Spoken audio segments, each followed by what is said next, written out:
एक साधक ने महर्षि रमण से प्रार्थना की कि महर्षि, मुझे आध्यात्मिक मार्ग पर चलने के लिए बल की आवश्यकता है, कृपया करके मार्गदर्शन करें।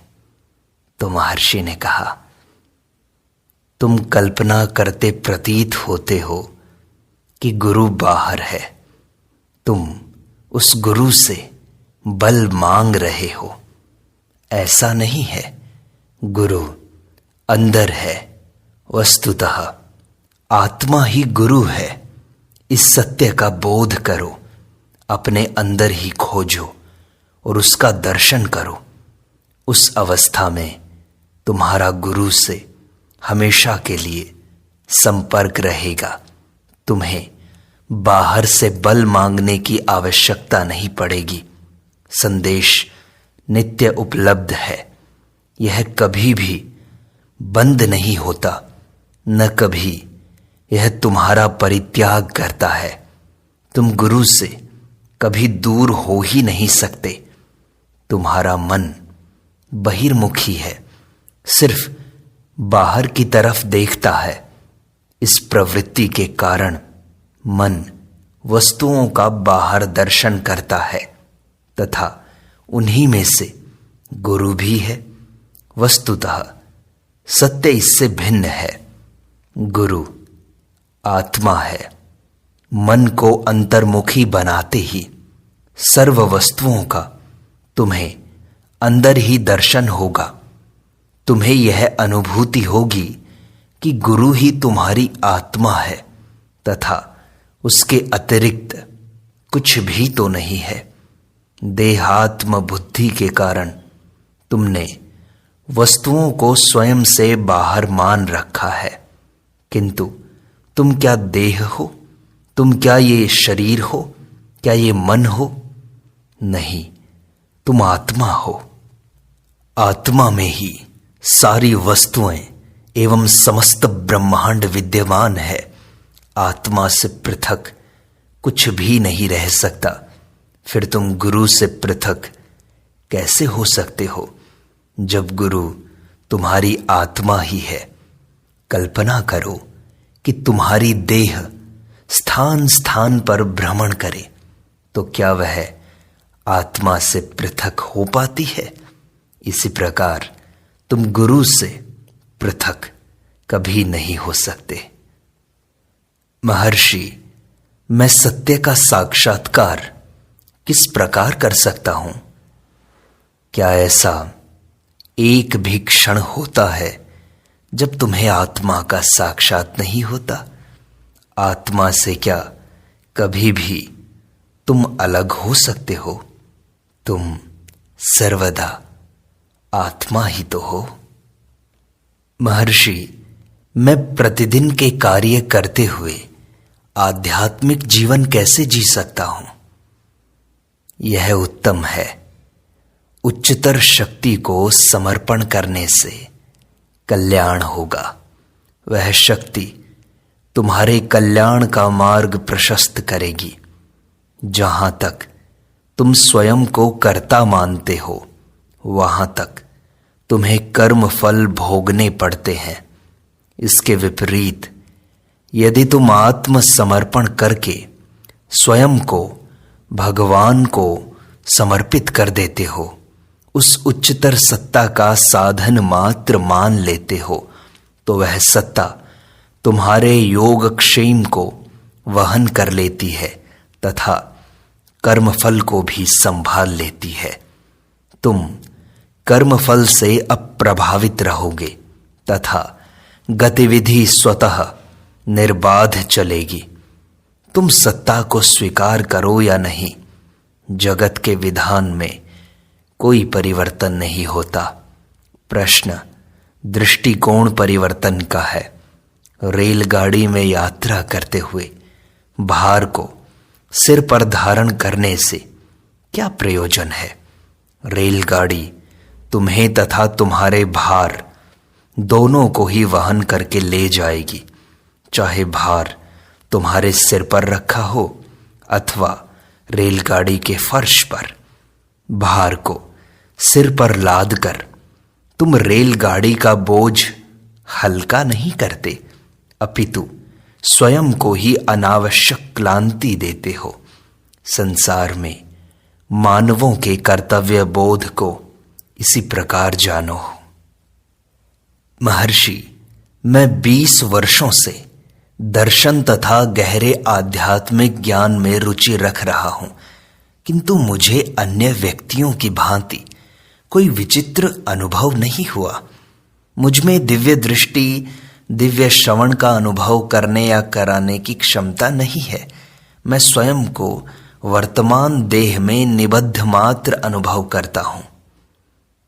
तब महर्षि ने कहा, ठीक है, सत्य एक है तथा वह आत्मा है। शेष समस्त दृश्य आत्मा के अंतर्गत, आत्मा के अधीन तथा आत्मा से ही पैदा हुआ है। दृष्टा, दृश्य तथा दृष्टि सभी आत्मा है। क्या आत्मा से पृथक रह कोई कुछ भी दर्शन श्रवण करने में समर्थ है? किसी व्यक्ति के समीप रहकर देखने सुनने में अथवा बहुत दूर से देखने सुनने में क्या अंतर है? दोनों ही अवस्थाओं में दर्शन तथा श्रवण की इंद्रियों की एवं मन की आवश्यकता है। बिना इन इंद्रियों के व मन के दोनों ही अवस्थाओं में अनुभव संभव नहीं है। इंद्रियों की अधीनता उभय स्थितियों में सिद्ध है। फिर अदृश्य दर्शन या अदृश्य श्रवण करने कराने की शक्ति का मोह क्यों पैदा होता है? तुम यह भी जान लो कि जो वस्तु अर्जित की जाएगी वह कुछ काल के बाद परित्याग भी करनी होगी। वे सब स्थायी नहीं हो सकती। स्थायी वस्तु है सत्य और यह आत्मा। तुम कहते हो मैं हूं, मैं जा रहा हूं, मैं बोल रहा हूं, मैं कार्य कर रहा हूं इत्यादि। इन सब कथनों में मैं हूं को जोड़ दो तथा जो बचा मैं हूं, यही निरंतर तथा मूलभूत सत्य है। इस सत्य का उपदेश ईश्वर ने मूसा को प्रदान किया था। मैं हूं, यही मैं हूं। I am that I am. निश्चल हो जाओ तथा जानो कि मैं ईश्वर हूं। इस प्रकार मैं हूं, यही ईश्वर बन जाएगा। तुम्हें ज्ञात है कि तुम हो, ऐसा कोई क्षण नहीं जब तुम अपना अस्तित्व नकार सको। स्वयं के अस्तित्व का निषेध करने के लिए भी तुम्हारा सत्तावान होना आवश्यक है। इस शुद्ध सत्ता का बोध मन निश्चल करने से ही होता है। मन व्यक्ति की बाह्य प्रवृत्ति शक्ति है। इस शक्ति को अंतर्मुखी करने से यह निश्चल हो जाती है तथा कालांतर में मैं हूं, यही अवशिष्ट रह जाता है। मैं हूं, यही संपूर्ण सत्य है। महर्षि, सद्विद्या क्या है? सत चित्त है, इसी प्रकार चित्त भी सत है। जो है वह एक ही है, अन्यथा जगत का ज्ञान तथा स्वयं का ज्ञान होना असंभव होगा। यह सत्ता तथा ज्ञान दोनों का वाचक है। वस्तुतः दोनों एक ही वस्तु है। ऐसा न होकर यदि सत केवल सत होगा, चित नहीं, तो ऐसा सत जड़ होता है। इस सत के ज्ञान हेतु अन्य चित्त की आवश्यकता होगी। ऐसे ही चित्त सत से पृथक होने पर चित्त का अस्तित्व संभव नहीं, तथापि इसका अस्तित्व आवश्यक है। अब यदि चित्त को सत माने तो चूंकि सत जड़ है, अतः चित्त भी जड़ हुआ, जो कथन निरर्थक है। फिर उस चित्त के ज्ञान हेतु एक और चित्त की आवश्यकता हुई तो कथन पुनः निरर्थक हुआ। आशय यह हुआ कि सत और चित्त एक ही हैं। महर्षि, मैं कई वर्षों से योगाभ्यास कर रहा हूं। इसका उपयोग स्वार्थ के लिए होता है या जगत के कल्याण के लिए? योगाभ्यास से क्या लाभ है? कृपया करके मार्गदर्शन कीजिए। योग से आशय है दो वस्तुओं का जोड़। वे वस्तुएं क्या हैं? अनुसंधान करो, खोजो। उपयोग अथवा लाभ किसी केंद्र के संदर्भ में होता है। वह केंद्र क्या है? खोज करो। महर्षि, क्या जाति भेद उचित है? यह भेद कौन करता है? खोज का विषय यह है। महर्षि, हमेशा सद्बुद्धि में, अच्छी बुद्धि में रहने के साधन क्या है? समस्त प्राणियों को समीपस्थ वातावरण का भान होता है, अतः सब में बुद्धि तत्व का अनुमान किया जाना उचित है। साथ ही मनुष्य तथा अन्य जीवों के बुद्धि तत्व में अंतर भी है, क्योंकि मनुष्य न केवल जगत को यथावत देखता है तथा तदनुसार कार्य करता है, अपितु अपनी इच्छा पूर्ति करता है और यथास्थिति से संतुष्ट होकर नहीं रह जाता। इच्छा पूर्ति के लिए वह अपनी दृष्टि बड़ी बनाता है, तथापि वह असंतुष्ट रह जाता है। तब मनुष्य विचार एवं तर्क का सहारा लेता है। स्थायी आनंद तथा शांति की आकांक्षा उसके स्वभाव के स्थायित्व की ओर इंगित करती है। अर्थ यह हुआ कि मनुष्य निज स्वभाव अर्थात निज आत्मा की खोज तथा प्राप्ति के लिए प्रयत्नशील रहता है। इस खोज के पश्चात समस्त खोज संपन्न हो जाती है। मानव बुद्धि अंतर्मुखी खोज का मार्ग प्रशस्त करती है। बुद्धि स्वयं अभ्यास के बाद अनुभव कर लेती है कि उसकी क्रिया की प्रेरक एक उच्चतर शक्ति है। बुद्धि की गति उस शक्ति तक नहीं है, बुद्धि वहां तक नहीं पहुंच सकती। अतः एक स्थिति आने पर बुद्धि शांत हो जाती है। बुद्धि के शांत हो जाने पर केवल एक परम शक्ति विद्यमान रहती है। यही साक्षात्कार है, यही परम लक्ष्य है, यही परम पद है, यही सद्बुद्धि में रहना है। आशय यह है कि बुद्धि का उद्देश्य उच्चतर शक्ति पर स्वयं की निर्भरता तथा अपने लिए उस शक्ति के अगम्य होने का बोध प्राप्त करना है। इस कारण लक्ष्य प्राप्ति से पूर्व इसका विसर्जन आवश्यक है। महर्षि, गीता में अर्जुन ने कहा कि हे केशव, मुझे राज्य आदि की कामना नहीं है, मुझे अपनी सेवा का चिरकालिक सुअवसर प्रदान करें, इसी में मेरा सर्वोच्च सुख निहित है। क्या यह कथन ठीक है? हाँ, जब तक कर्ता विषय का भेद है अर्थात द्वैत है, तब तक काम संभव है। यदि विषय न हो तो कामना भी संभव नहीं। कामना रहित अवस्था को ही मोक्ष कहा है। सुषुप्ति में न द्वैत है न कोई कामना, किंतु जागृति में द्वैत भी है और कामनाएं भी हैं। द्वैत के कारण पदार्थों की प्राप्ति की आकांक्षा उत्पन्न होती है। यही बहिर्मुख मन है जो द्वैत तथा कामना का आधार है।